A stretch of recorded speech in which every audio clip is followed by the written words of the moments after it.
अस्सलाम वालेकुम नाज़रीन, खुल के बोल के साथ में हूं ईमान नवाज। प्रोग्राम में आपको कहेंगे खुशामदीद। नाज़रीन, गुज़िश्ता रोज़ नमूदार होने वाला फैसला आज भी सादिर ना हो सका और हैरानगी की बात यह है कि एक कैदी जो कि हुकूमत की तहवील में है, मगर वह हुकूमत जो खुद को ताकतवर तरीन हुकूमत गर्दानती है, उस कैदी को अदालत में पेश करने के बजाय सिर्फ प्रेस कॉन्फ्रेंसेस करती रह गई। इस ज़मन में ख्वाजा आसिफ भी मुज़ाकरात के शुफ से शिफायाब सियासत देखना नहीं चाहते और दूसरी जानिब अदलिया भी 26वीं यानी तरमीम की वजह से बेख्तियार नजर आती है। मियां नवाज शरीफ की मुमकिना सियासी सरगर्मियां आज भी मौखर क्यों हैं? इन तमाम पहलुओं पर गुफ्तगू करने के लिए हमारे साथ मौजूद हैं हमाद हसन, कमर मेकन, उमर दराज कोंदल, हुसैन चौधरी साहब। तमाम मेहमानों को वेलकम करूंगी। हमाद साहब, आपकी जानिब आना चाहूंगी। इमरान खान और बुशरा बीबी के खिलाफ 190 मिलियन पाउंड के हवाले से दायर रेफरेंस का फैसला तीसरी बार आज मौखिर हो गया है, जिसके बाद हुकूमत ने अजीब मंतक पेश की है कि इमरान खान अदालत पेश नहीं हुए। क्या समझते हैं, कैदी कैसे अदालत नहीं आ सकता? क्या हुकूमत का यह बयानिया आप हजम कर पा रहे हैं? देखिए, हमारा अलमिया ये है कि हमारी अदालतें कभी आज़ाद नहीं रही और यही वजह है कि जब भी हमारी सियासी क़यादतें जेलों में होती है तो पस पर्दा भी मामलात चलते रहते हैं। मसलन भुट्टो साहब के खिलाफ फांसी का केस चल रहा था, लेकिन उधर मुअम्मर कज़ाफ़ी और यासर अरफ़ात और दूसरे अहम आलमी रहनुमा भी पस पर्दा कुछ डिप्लोमेसी कर रहे थे उस हवाले से। फिर आते आते बेनज़ीर भुट्टो के दौर में भी ऐसा होता रहा, कुछ मगरबी ममालिक दबाव डालते रहे। फिर मियां नवाज शरीफ के दौर में ब्रिगेडियर नियाज और ये किरदार सामने आए जो पस पर्दा मुशर्रफ के साथ उनके मामलात चलाते रहे। और आज भी मैंने कई दिन पहले इस खबर को ब्रेक किया था कि बुशरा बीबी के कुछ मामलात चल रहे हैं पस पर्दा और यकीनन चलते रहे। एक तो उस तनाजुर में भी मामलात को देख सकते हैं। दूसरी बात यह है कि इमरान खान की एक मकबूलियत तो है, उससे इनकार तो हम नहीं कर सकते।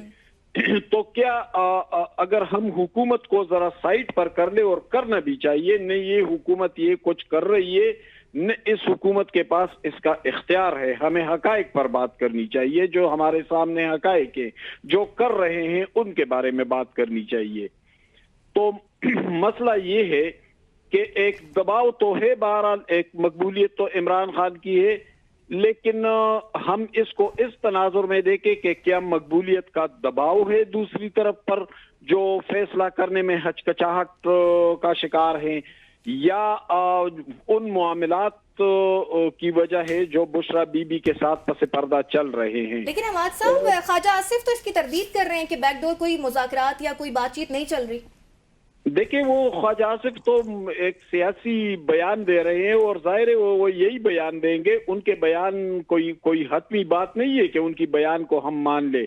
हम सहाफ़ी हैं, इस इस्लामाबाद में सहाफ़त करते हैं, हम अपने सोर्स पर अपनी खबर को पिक करते हैं, हम ख्वाजा आसिफ के बयान पर तो नहीं जाएंगे। लेकिन मामला ये है कि पस पर्दा मामलात चल रहे हैं और उसके बहुत सारे ऑप्टिक्स भी सामने आए। यानी 19 लोगों को रहा किया गया। 2 जनवरी को जो मुज़ाकरात हो रहे थे उसमें काफी संजीदगी देखने में आई, उसमें गंडापुर साहब भी आए थे। अब भी 15 जनवरी की तारीख दे दी गई है और फिर से मुज़ाकरात के मामलात आगे चल पड़े। तो इन ऑप्टिक्स से भी मेरी इस खबर को तकवीत मिल रही है कि कुछ न कुछ मामलात पस पर्दा चल रहे हैं। दूसरी बात यह है कि अब मेरे ख्याल में एस्टेब्लिशमेंट के अंदर भी उतनी ताकत नहीं रही कि वो मकबूल क़यादतों को पीछे धकेल दे, जिस तरह भुट्टो साहब के दौर में हुआ था या फिर बाद में होता रहा। अब जमाना तब्दील हो चुका है और मकबूल क़यादतों को कहीं न कहीं तस्लीम भी करना पड़ेगा, खा वो मकबूल क़यादत इमरान खान की शक्ल में हो, खा वो नवाज शरीफ की शक्ल में हो या किसी और शक्ल में हो। तो उन क़यादतों को कहीं न कहीं तस्लीम करना भी पड़ेगा। लेकिन मामला ये है, अगर केस के हवाले से बात करें तो केस बिल्कुल ओपन एंड शट केस है। ओपन एंड शट केस है। अच्छा कमर साहब, इसी चीज पर ठीक है, हमाद साहब आपका पॉइंट आ गया। कमर साहब, आप अडियाला जेल जाती भी रहते हैं और 190 मिलियन केस को गहराई से फॉलो करें। कल ही आपने भी पेशगोई की थी कि फैसला मौखिर हो जाएगा, आज फैसला मौखिर भी हो गया। क्या समझते हैं, अहम वजह गैर हाजिरी है या फिर सियासी है? क्योंकि कैदी का अदालत में पेश ना होना दिलो दिमाग तस्लीम नहीं करता। देखिए, बहुत शुक्रिया ईमान। एक तो मैं हमाद हसन साहब हमारे बड़े हैं, हम उनसे सीखते हैं। एक तो मैं उनकी बात की तौसीक करना चाहूँगा कि जो पस पर्दा मामलात चल रहे हैं वो ज़रूर चल रहे हैं, और पसपर्दा जो मामलात चल रहे हैं उनकी नौइयत क्या है वो आज मुझे अडयाला जेल जाकर महसूस हुआ और पता भी चला। बहुत ही इंतहाई करीबी ज़राए से आज ये बात मुझे वहाँ पर कंफर्म हुई कि इमरान खान को, पहले तो इमरान खान ख़ुद भी बता चुके हैं कि मुझे ये डील ऑफ़र की जा रही है और इस तरह से कहा जा रहा है कि हम अलकादिर ट्रस्ट केस की सज़ा सुनाने के बाद फिर आपको बनीगाला शिफ्ट करेंगे, आप बनीगाला बैठें, कुछ अरसा खामोश रहें, कुछ अरसे बाद आपके केसेस ख़त्म हो जाएंगे और फिर आप पब्लिक में आके जैसे चाहें अब वैसे अपनी सियासत कर सकते हैं। लेकिन कुछ अरसे के लिए, वो अरसा 2 साल भी हो सकता है, वो अरसा 3 साल भी हो सकता है, आप एक सॉफ्ट सी अपोजिशन करें, लेकिन इस हुकूमत को चलने दें, मज़ीद तंग ना करें, कोई धरना एहतजाज वगैरह सामने ना आए। तो ये तो हकीकत थी। लेकिन आज इस बात की मेरे ज़राए ने भी तौसीक की है कि एक दफ़ा कल के दिन में एक दफ़ा फिर से ये ऑफ़र करवाएगी है कि ये ऑफ़र स्टिल स्टैंड करती है और अब भी आपके पास वक्त है कि आप इस ऑफ़र को अवेल करें। लेकिन मेरे ज़राए साथ में ये भी कंफर्म कर रहे हैं कि इमरान खान ने उसके ऊपर एब्सोल्युटली नॉट बोला है, बिल्कुल साफ और वाज़े अल्फाज में बोला है, और उसकी सिर्फ़ और सिर्फ एक वजह है, और वो वजह है कि इमरान खान ने ये जो 525-30 दिन जेल के अंदर गुजारे हैं, अपना एक बयानिया जिसके ऊपर वो पहले दिन से खड़े हैं, वो डील कह रहे हैं कि मैं नहीं करूँगा, और ना ही वो जेल से हारा हुआ एक इमरान खान जो है वो बाहर निकलना चाहता है, वो फाते होकर वहाँ से निकलना चाहता है। अगर वो कोई भी 1% भी ये तासुर लेके अडयाला जेल से निकलते हैं कि उन्होंने डील कर ली है, तो उनकी सियासत धड़ाम से नीचे गिरेगी, क्योंकि पूरा जो उनका बयानिया वो इस वक्त खड़ा है, उनका नारा रूल ऑफ लॉ का है, उनका नारा जमहूरियत का है, उनका नारा बुनियादी इंसानी हकूक़ का है। 8 फरवरी के इलेक्शन के ऊपर वो चाहते हैं कि उसका ऑडिट हो। ये तमाम मामलात के ऊपर अगर वो किसी भी किस्म की डील करते हैं तो फिर इमरान खान की बात अब जो अवाम सुनती है, फिर उस तरह से उनका बयानिया मकबूल नहीं रहेगा। तो एक तो मैं इस बात की तौसीक करना चाहूँगा कि पसपर्दा मामलात चल ज़रूर रहे हैं, कुछ वो इन्फॉर्मेशन भी थी, और कुछ जो इमरान खान से मुलाकात के बाद मुज़ाकराती टीम जो है उनसे जब रवाबित हुए और मामलात पता चले, तो ये चीज़ मुझे समझने में आसानी हुई। ये मेरा एनालिसिस था उसके बाद जो मैंने इन्फॉर्मेशन गैदर की कि ये जो फैसला है वो एक दफ़ा फिर से मुलतवी हो सकता है, और आज फिर ऐसा ही हुआ ऐन वक्त पर। और ऐसा भी नहीं हो सकता कि इमरान खान को, जैसे कि आपने सवाल पूछा, कि अदालत वहाँ पर बुलाए और वो वहाँ पर ना जाएं। यहाँ एक और बात बड़ी काबिल ज़िक्र है कि यहाँ इमरान खान अदालत के पास नहीं जा रहे, यहाँ अदालत खुद इमरान खान के पास जा रही है। तो ये सवाल पैदा ही नहीं होता कि इमरान खान कमरा अदालत में मौजूद नहीं थे, वो आना नहीं चाहते थे। हाँ, ये एक असूली बात ज़रूर है कि उनके वकला मौजूद हों, बाकी उनकी फैमिली मौजूद हो, सहाफ़ी हजरात तमाम अंदर मौजूद हों और सबकी मौजूदगी में फ़ैसला सुनाया जाए, क्योंकि ये एक ओपन कोर्ट है। ये अगर उनका एतराज़ था तो वो किसी हद तक दुरुस्त भी था। अब दूसरी बात पर आ जाते हैं कि जज साहब 8:30 बजे जेल के अंदर पहुंचे हैं। यही नासिर जावेद राना साहब एहतसाब अदालत के जो जज हैं, ये मोस्टली 10:30 से 11 बजे जाते हैं इस्लामाबाद में। एहतसाब अदालत का जो 2-4 केसेस होते हैं उनकी समाअत करने के बाद, और हमेशा 11 बजे के आसपास समाअत जो है शुरू होती है, बल्कि उसके बाद ही होती है। यही जज नासिर जावेद राना साहब पहले भी तकरीबन 4 से 5 घंटे भी कई दफ़ा समाअत के लिए इंतज़ार करना पड़ा इनको, क्योंकि 9 मई के कुछ केसेस हैं वो पहले हुआ करते थे अडयाला जेल के अंदर ही, वो समाअत ख़त्म होती थी, फिर इनके 190 मिलियन पाउंड केस का जो समाअत है शुरू होती थी। आज ऐसा क्या था कि जज साहब का अमला कल रात को 11 बजे का वक्त दे रहा है कि 11 बजे फैसला सुनाया जाएगा, और 10:30 बजे बुशरा बीबी, अलीमा खानम, उज़मा खानम, नौरीन खानम, तमाम लोग, फैमिली, सहाफ़ी हजरात। एक तो सहाफ़ियों को भी मैं एक चीज़ की और मजम्मत करना चाहूँगा कि मुझ समेत कुछ सहाफ़ियों पर फिर से पाबंदी लगा दी गई है। पहले पाबंदी लगी, फिर बड़ी मुश्किल से हटवाई गई, अब फिर से पाबंदी लगा दी है। ये ओपन ट्रायल है, सहाफ़ियों को एक्सेस होनी चाहिए। बहरहाल ये तमाम लोग अडयाला जेल के गेट के ऊपर इजाज़त मिलने का इंतज़ार कर रहे थे, और 10 बजकर शायद 32 या 33 मिनट थे, मेरे सामने एकदम पूरा प्रोटोकॉल जेल से निकलता है और जज साहब वहाँ से रवाना हो जाते हैं, और हमें पता चलता है कि जज साहब ने समाअत मुलतवी कर दी है। और जज साहब ने कहा कि इमरान खान जो है वो कमरा अदालत के अंदर नहीं आ रहे। ये उन्होंने कहा कि आज तो मेरे पास फैसला भी है। उनके ये अल्फाज थे कि मेरे पास लिखा हुआ तैयार फैसला साइंड मौजूद है, मैं फैसला सुनाना चाहता हूं, लेकिन ये तमाम लोग नहीं थे। तो मेरे ख्याल में अमले से पूछना चाहिए कि उन्होंने फिर 11 बजे का वक्त जो है तहरीक इंसाफ को, बानी पीटीआई इमरान खान को, अलीमा खानम को, मीडिया में हर जगह रिपोर्ट हुआ कि 11 बजे है तो 10:30 बजे जज साहब समाअत मुलतवी करके चले जाते हैं। तो अगर इन दोनों चीज़ों को आपस में जोड़ा जाए तो कहीं ना कहीं मेरे ख्याल में हुकूमत की तरफ से भी ये तासुर देने की कोशिश की जा रही है कि इमरान खान डील कर रहे हैं, लेकिन मैं आपको ये बता दूं कि कोई डील इमरान खान की तरफ से इस वक्त नहीं हो रही है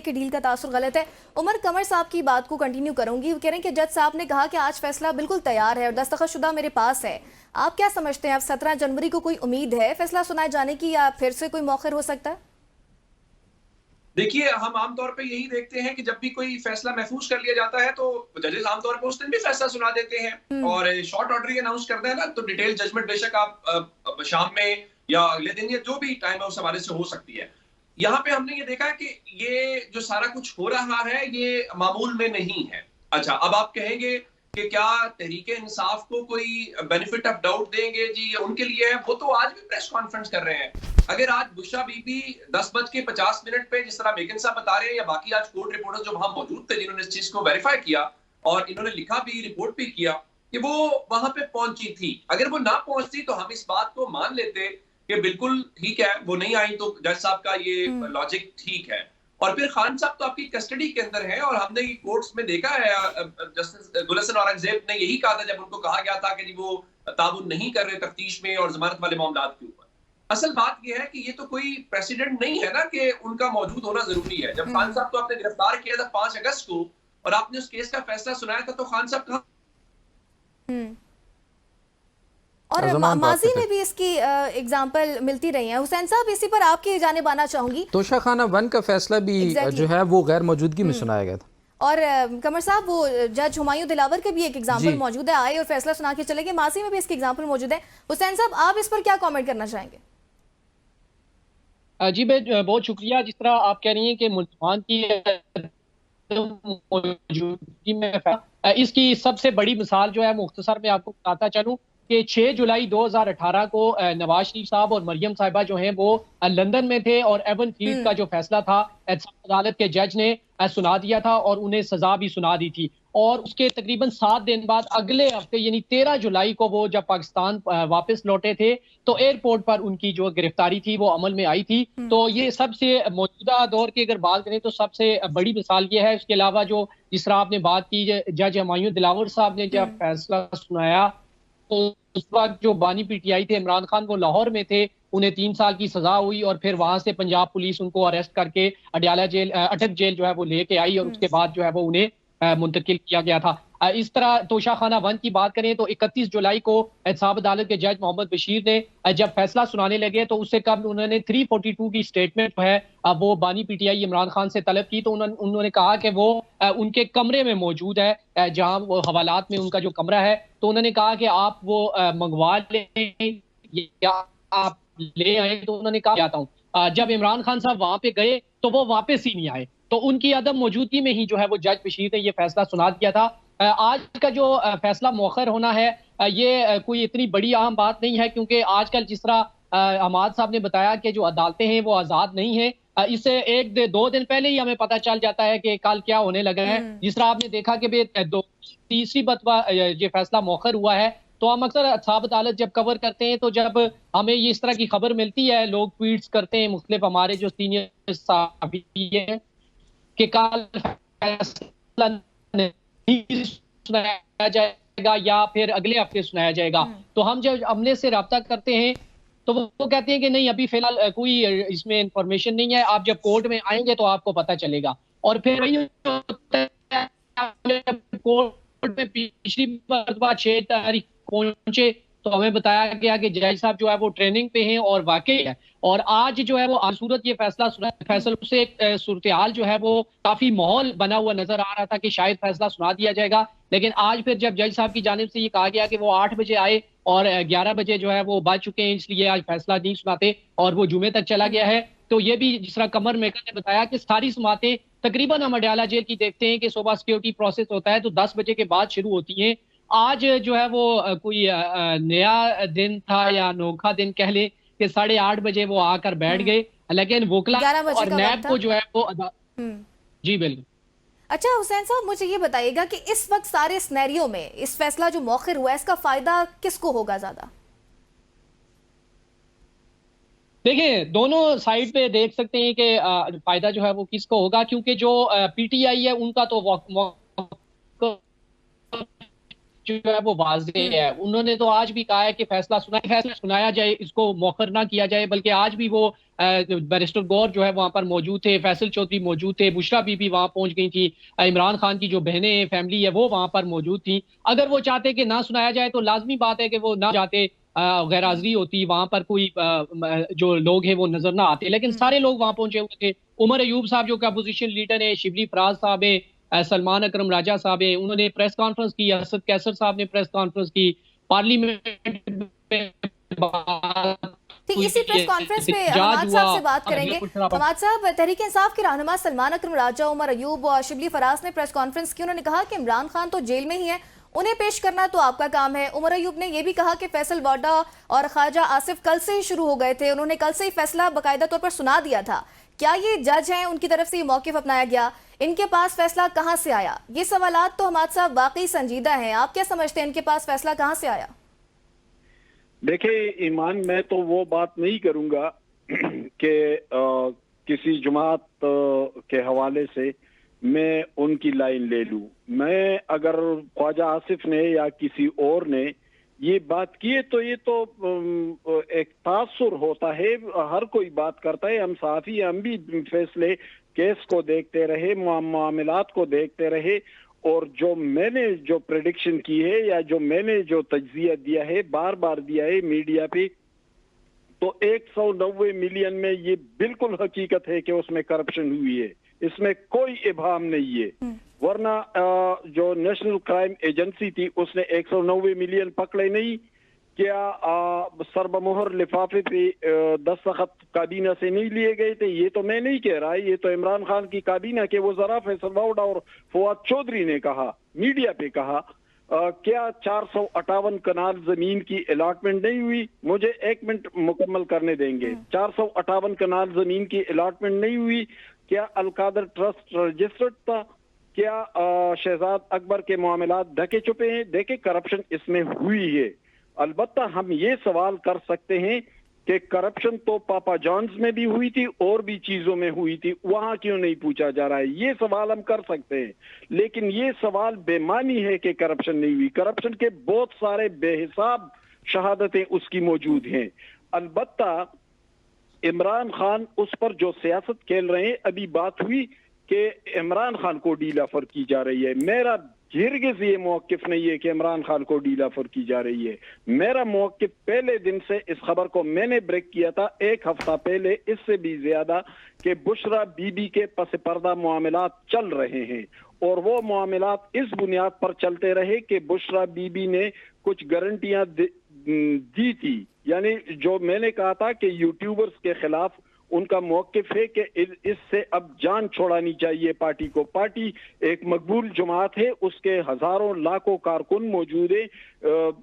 पार्टी के सरबराह ने, उसके खानदान ने, उसके कारकुनों ने जेलें भुगती, उन्होंने सजाएं भुगती, उन्होंने मुश्किलात का सामना किया है। अब पार्टी को अपने पांव पर स्टैंड करना चाहिए। मेरा मौक़िफ़ ये है, मेरा ये हरगिज़ नहीं है कि इमरान खान को डील ऑफर की जा रही है। इमरान खान को कोई डील ऑफर नहीं की जा रही है। जो मामलात पर से पर्दा चल रहे हैं वो इस नौइयत के नहीं है जिस तरह उसकी तशरीह की अभी कमर बेकन साहब, उनके अपने इंफॉर्मेशन होंगे, लेकिन जो मेरा ये सवाल है कि प्रेडिक्शन की जाती है सहाफ़ियों की जानिब से या सियासतदान की जानिब से एक दिन पहले कि जी फैसला मौखिर हो जाएगा, अगले दिन हमने देखा फैसला मौखिर हो जाता है, बाद में ये खबर आती है, पहले वहां से ये खबर बाहर आ जाती है। इस तरह से पहले से प्रेडिक्शन कर देना कि फैसला ये आएगा या मौखिर हो जाएगा, इससे तो केसेस फिर मुतनाज़े हो जाएंगे। देखिए सहाफी जो होते हैं वो अपने फील्ड के बड़े तजुर्बाकार होते हैं। मसलन कमर बेकन को आप देखें, ये सुबह अडियाला जाता है, शाम तक वहीं रहता है। जाहिर है ये सहाफी है, इसने अपना प्रोफेशनल काम करना है। ये बहुत से लोगों से मिलेगा, उनसे इंफॉर्मेशन लेगा, अपना प्रेडिक्शन देगा, वहां के सारे डायनेमिक्स को देखेगा, तो उससे एक नतीजा अखज़ करेगा। और ये कोई बुरी बात तो नहीं है, ये तो एक प्रोफेशनल जरूरत होती है और ये करते हैं सहाफी इस तरह। तो अगर कोई सहाफी ये कहे कि फैसला मुअख्खिर हो सकता है, तो वो इर्द गिर्द के तमाम अवामिल को देखता है और उसकी बुनियाद पर तज्जिया देता है। ये नहीं कि मतलब है वो कोई मुखबिर बन जाता अच्छा, है कमर साहब, या इसी पर बहुत से सहाफी कमर साहब हो जाता है, जाहिर है वो उसकी प्रोफेशनलिज्म होती है। ओके कमर साहब, बहुत से सहाफ़ी दोस्त, सदिया निगार टॉक शोज़ में ये भी कह रहे थे कि तहरीक इंसाफ मुज़ाकरात के लिए संजीदा नहीं है, लेकिन आज भी ये बात की गई कि तहरीक इंसाफ जो है वो संजीदा नहीं है। डू यू थिंक सो कि तहरीक इंसाफ अब संजीदा है, क्योंकि अब तीसरा दौर भी शुरू होने जा रहा है मुज़ाकरात का? देखिए, पीटीआई ने पहल की है। जी, मैं संजीदगी की तरफ आने से पहले ना हमाद हसन साहब ने कहा कि करप्शन हुई है इस ट्रायल के अंदर। अमजद परवेज़ साहब जो नवाज शरीफ साहब के साबिक वकील भी रहे, अमजद परवेज़ साहब इस वक्त प्रोसिक्यूशन टीम के हेड भी हैं, उन्होंने अदालत के अंदर अपने कंक्लूडिंग जो दलाइल थे उसके अंदर उन्होंने इस चीज़ का इकरार किया अदालत के सामने, इसी केस के अंदर अलकादिर ट्रस्ट के अंदर, कि ये जो 190 मिलियन पाउंड की रकम है इसमें गबन का हमारा इल्ज़ाम ही नहीं है। ये उनके अल्फाज थे कि ये गबन का केस ही नहीं है। तो अगर ये गबन का केस नहीं है तो करप्शन तो साबित होती ही नहीं है। बाकी मामलात रह गए कि ये फिर केस है क्या। तो अमजद परवेज़ साहब के ही अल्फाज हैं कि ये केस है इमरान खान के वज़ीर आज़म रहते हुए इख्तियारात यानी ऑफिस के गलत इस्तेमाल का, जो काबीना से उन्होंने मंजूरी दिलवाई। लेकिन काबीना की मंजूरी नैब अमेंडमेंट जो कि इस वक्त की पीडीएम हुकूमत ने इमरान खान के दौर में ये ख़त्म हो गई थी, फिर जो बंदयाल साहब के दौर में इनको कलअदम करार दे दिया गया था, अब इनको बहाल कर दिया गया। अब जब ये बहाल हो गई हैं तो फिर काबीना का कोई भी फैसला इस तरह का जो किया जाता है उसको इस्तिस्ना हासिल है। इसीलिए इस फैसले को लिखने, इस फैसले को साबित करने के लिए इतना टाइम लग गया और अभी भी आगे लग रहा है। ये फैसला टिक ही नहीं सकता, जैसे ही हाई कोर्ट में जाएगा ख़त्म हो जाएगा। तो गबन, करप्शन, 2 नंबरी, पैसा, लूट मार, तो इस केस का जो इल्ज़ाम ही नहीं है वो साबित ही नहीं होता। एक चीज़ जिसका केस बनता है, अमजद परवेज़ साहब प्रोसिक्यूशन टीम का हेड है, उन्होंने कहा है सियासी नारे बहुत से हो सकते हैं, सियासी दलाइल बहुत से हो सकते हैं, सियासी पॉइंट स्कोरिंग बहुत सारी चीज़ों पर की जा सकती है, लेकिन जो कानूनी मामला है अब सिर्फ और सिर्फ इतना बचा है कि क्या इमरान खान ने इख्तियारात का गलत इस्तेमाल किया या नहीं किया जो उन्होंने काबीना से मंजूरी ली। एक पॉइंट तो ये हो गया। दूसरा बात जाते हैं जो आपने सवाल किया है कि तहरीक इंसाफ मुज़ाकरात में सीरियस है या नहीं है।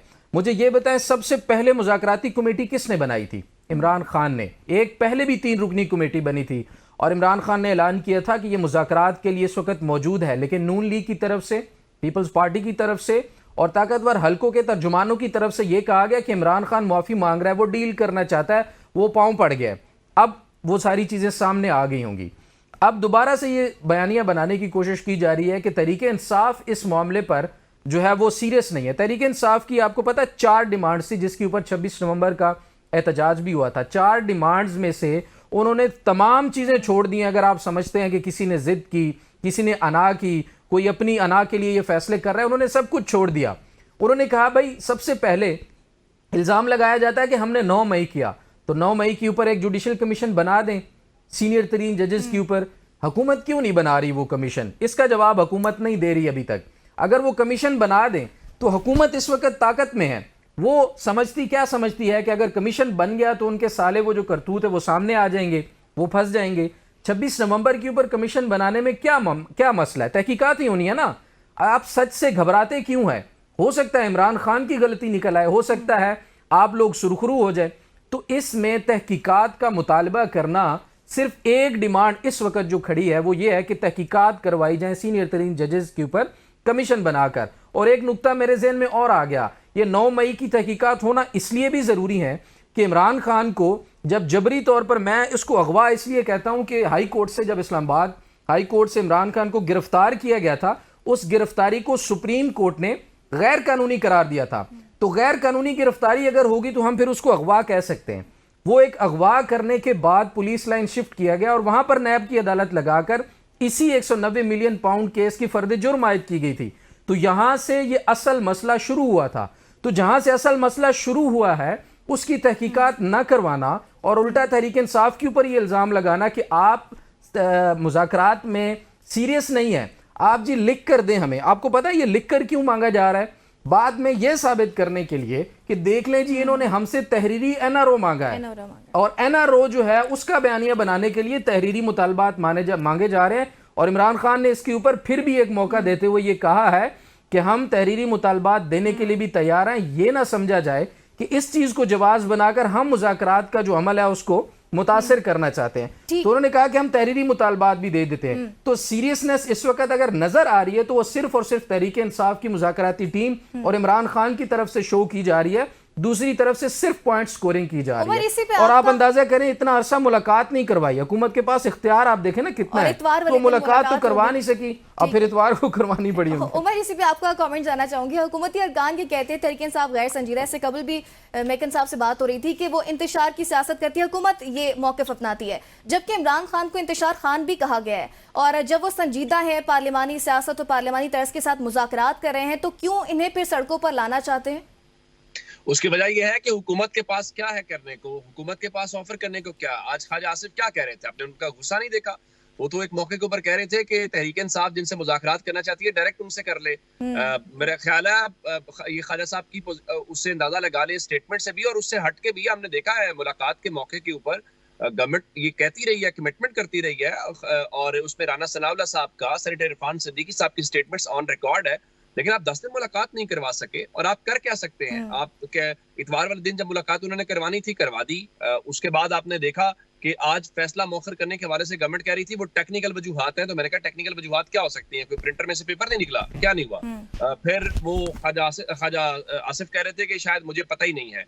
ये पता न होना इटसेल्फ एक खबर है। और मैं वो उस वक्त मेरी लाइन कट गई जब मैं आपसे बात कर रहा था, मैं उस वक्त भी यही बात कर रहा था कि देखें इसमें गवर्नमेंट के लिए परेशानी है। तहरीक इंसाफ तो पहले भी खान साहब को सजाएं हुई हैं, उनके मुकदमात तो पहले भी हैं, वो अब भी कह रहे हैं मैं सजाएं सुनाओ। देखिए पाकिस्तान के अंदर पैटर्न तो पहले भी यही था ना। और रही बात कि क्या कोई इसमें कोई डील हो रही है या वो होता, तो जब डील होती है तब ट्विटर अकाउंट खामोश हो जाते हैं, तब हम सन्नाटा हर तरफ देखते हैं।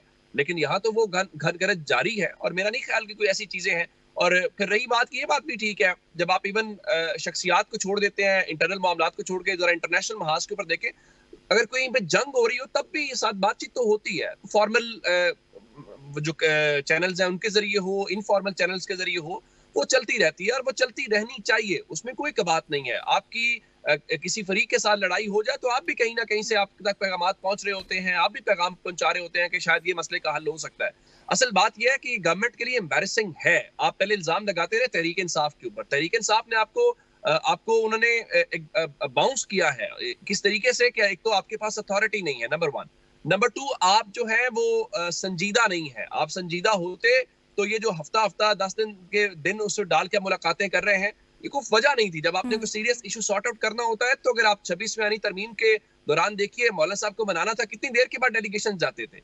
वो एक सेंसिटिव इशू था, या उसमें वो अर्जेंसी नजर आ रही थी। यहाँ पे वो चीज नहीं है। यहाँ पे हमें यूं लग रहा है जैसे अगर तहरीक इंसाफ आप कह रहे हैं तो गवर्नमेंट भी टाइम टेकिंग कर रही है, शायद वो भी देख रही है कोई पॉलिसी। और फिर कल तो जनाब फैसल वावड़ा ने ऑन रिकॉर्ड बता दिया, उनका देखे मंडे से ऑनवर्ड खैर की खबरें आना शुरू हो जाएंगी, और हम बैकडोर डिप्लोमेसी की बातें कर रहे थे। जब हम चीजों को अपनी ख्वाहिशात के मुताबिक करना चाहते हैं तो फिर ऐसा ही होगा। हमें आइडिया भी नहीं है कि आने वाले दिनों के अंदर इंटरनेशनली चीजें क्या होंगी, उसका रीजन पे क्या इम्पैक्ट होगा, हमारी ठीक है उमर, ब्रेक का कहा जा रहा है।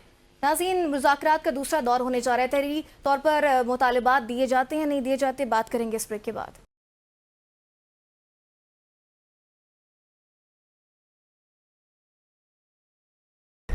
वेलकम बैक नाज़रीन, प्रोग्राम के सिलसिले को आगे बढ़ाएं। ब्रेक से पहले हम बात कर रहे थे मुज़ाकरात की। हुसैन साहब, आपकी जानिब आना चाहूँगी, क्या समझते हैं अगर ख्वाजा आसिफ के कहने पर मुज़ाकरात का शुफ यहाँ ख़त्म करते हैं तो हुकूमत तहरीक इंसाफ को सड़कों पर अफोर्ड कर सकती है?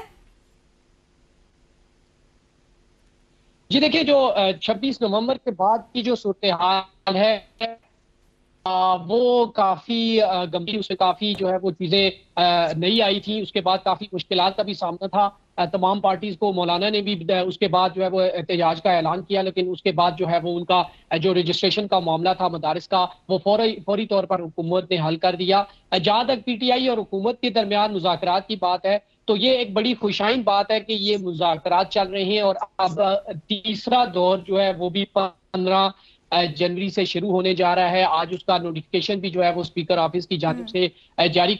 इससे पहले जब मुज़ाकरात हो रहे थे तो उस दौरान जिस तरह उमर दराज गोंदल साहब ने बताया कि जो बानी PTI है उनके ट्विटर हैंडल से एक ट्वीट आ जाता था, और उस पर फौरी तौर पर हुकूमत जो है वो हम देखते थे कि बैक फुट पर चली जाती थी। राना सनाउल्लाह साहब जिस तरह ख्वाजा आसिफ साहब आ रहे हैं, ये ठीक नहीं है और इस दौरान जो है वो ये मुज़ाकरात नहीं हो सकते और इन लोगों से मुज़ाकरात ऐसे इन हालात में, इस माहौल में नहीं हो सकते।